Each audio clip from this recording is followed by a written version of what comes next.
वैस अप्रैल ख़बर सिलसिला जारी ख़बर शेयर कंदासीं यूसी हादल शाह खां। यूनियन कौंसल हादल शाह ॻोठ जुनेद जोणे जो समेत केतिरा ई ॻोठनि जी बजट गाइब आहे। एंटी करप्शन जांच जो ज़ोरदार मुतालबो कयो वियो आहे। रवासिन पीरकोट भरिसां वाक़िअ यूनियन कौंसल हादल शाह जे ॻोठ जुनेद जोणे जे रवासिन सख़्त एहतजाज कंदे इल्ज़ाम हयो आहे त यूनियन कौंसल चेयरमैन खैर मोहम्मद घुमरो बलदियाती चूंडनि खां पोइ ॻोठ खे मुकमल तौर ते नज़रअंदाज कयो वियो आहे ऐं लखनि रुपयनि जी यूसी बजट जो को बि निशान ज़मीन ते नज़र नथो अचे। ॻोठनि जो चवणु आहे त सफ़ाई, पाणी, रोड, नेकालय, नई सिहत ऐं नई तालीम जूं कोई सहूलियतूं मौजूदु आहिनि। साईं इतिहास असां हिन जे करे कयो आहे त असांखे रस्तनि जी, नालनि जी, गिटियुनि जी, खॾनि खुॿनि जी असांखे काई बि सहूलियत न आहे।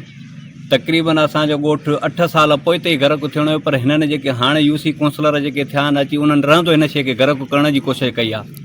सो पोलियो बंदि करण जो असांखे इहो को बि मुफ़ाद न आहे त असां नंढनि मौसमनि जो पोलियो बंदि कयूं। बंदि करण जी वजह इहा आहे त असां ॾे उहे वाइस चेयरमैन वारा अचनि ऐं उहे ऑफिसर अचनि, असांजे रस्तनि खे ॾिसनि, असांजे घरनि जे माहौलनि खे ॾिसनि।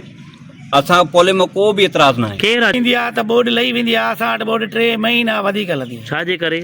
सिम किरे थी अचे बंद जी भर अञा बि ॾिसंदो त तव्हां पोयों सिम आहे हिते सिम। उहो चेयरमैन जेको 3 सालनि में असांजे अखियुनि न ॾिठो आहे न असांजे ॻोठ में आयो आहे। अच्छा, ॿियनि मुल्कनि खे ॾिए थो। साईं राशि शाह हिन खे रखियो आहे त माण्हुनि जा मसइला ॿुधनि।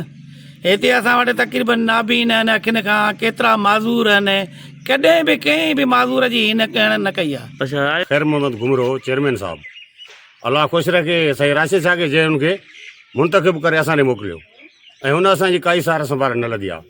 4 महीना असां वटि बोर्ड खां पोइ बि पाणी हलंदो आहे, छो त बंदि आहे, असां में को फ़र्क़ु न आहे। छा थियो आहे साईं? साईं असांजो मसइलो इहो ई आहे, असां वटि चेयरमैन कॾहिं न आयो आहे। असांजे इलाही घिटियूं जेके आहिनि से गंदगी कयूं पयूं आहिनि। सफ़ाई असांजो मसइलो इहो ई आहे। कहिड़ी यूसी अथव तव्हांजी? असांजी यूसी आदल शाह। अच्छा, तव्हां हाणे न ईंदो आहे चेयरमैन? न, कॾहिं न आयो आहे।